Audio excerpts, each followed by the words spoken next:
ఇటోళ్ళిటు అటోళ్ళటు అన్నట్టు మనుషులు వేరు కాలేదు కానీ రాష్ట్రాలు వేరైనాయి, ముఖ్యమంత్రులు ఇద్దరయ్యిర్రు, ఆఫీసులన్నీ అదల్ బదలైనాయి. అట్లా చూస్తా 10 ఏళ్ళు అయిపోతుంది. అయితే ఇప్పటికీ నీళ్ల కాడ ఆస్తుల కాడ 2 దిక్కులోళ్లకు పంచాయతీలు అయితేనే ఉన్నాయి. ఇక అట్టనే ఇప్పుడు ఏపీలో కొత్తగా గద్దెనెక్కిన సర్కారోళ్ళు తెలంగాణ ఆస్తులల్లా పాలిభాగం కావాలంటుర్రట, హక్కున్నదంటుర్రట.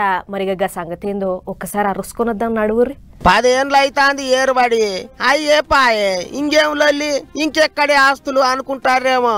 అట్లా కాదట, హక్కులే అంటున్నారట ఏపీ సర్కారోళ్ళు. అసలు ముచ్చట్లకు పోతే అప్పట్లో 10 ఏళ్ళు హైదరాబాదు 2 తెలుగు రాష్ట్రాలకు రాజధాని లెక్క ఉంటదన్నట్టు సంతకాలు చేసుకున్నారు కదా. ఇక అట్లా 2024 జూన్ 2వ తారీఖుతోని తెలంగాణ వచ్చి 10 ఏళ్ళు అయితాంది. 10 ఏళ్ళు ఒడిసింది కాబట్టి ఇక ఏపీకి హైదరాబాద్ మీద పెత్తనం లేదన్నట్టు తెలంగాణ సర్కారోళ్ళు తేల్చి చెప్పిండ్రు. జూన్ 2వ తారీఖు నాడే సీఎం రేవంత్ సార్ కుండబద్దలు కొట్టిండు. అయితే అప్పట్లో విభజన చట్టం చేసినప్పుడు అందుట్లో కొన్ని ఆస్తుల పేర్లు రాసిండ్రాట, కొన్నిటిని ఇడిచిపెట్టిండ్రాట.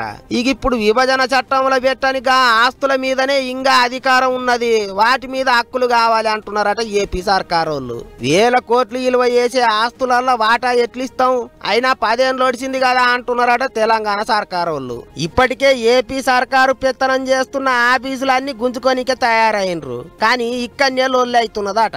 హైదరాబాదులో ఉన్న 12 సంస్థలు బిల్డింగులలో వాటా ఉన్నదని ఏపీ సర్కారోళ్ళు వాదిస్తున్నారట.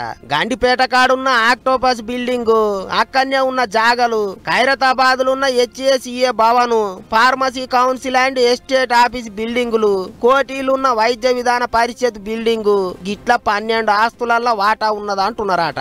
ఇదే ముచ్చట మీద ఏపీ సీఎస్ నీరబ్ కుమార్ ప్రసాద్ ఆఫీసర్లతో మీటింగులు కూడా పెట్టిండాట. ఓ దిక్కు 10 ఏళ్ళు ఒడిసింది, హైదరాబాద్ ఉన్న ఆస్తులన్నీ మావే అంటున్నారు తెలంగాణ సర్కారోళ్ళు. విభజన చట్టంలో పెట్టని ఆస్తులలో వాటా ఉన్నదంటున్నారట ఏపీ సర్కారోళ్ళు. మరిగా 2 రాష్ట్రాల నడుమ ఆస్తుల పంచాది ఎట్లా దేగుతుందో ఏమో గాని ఇదెక్కడి కొత్త పంచాది వచ్చి పడ్డది అనుకుంటారట ఇప్పుడు అందరూ.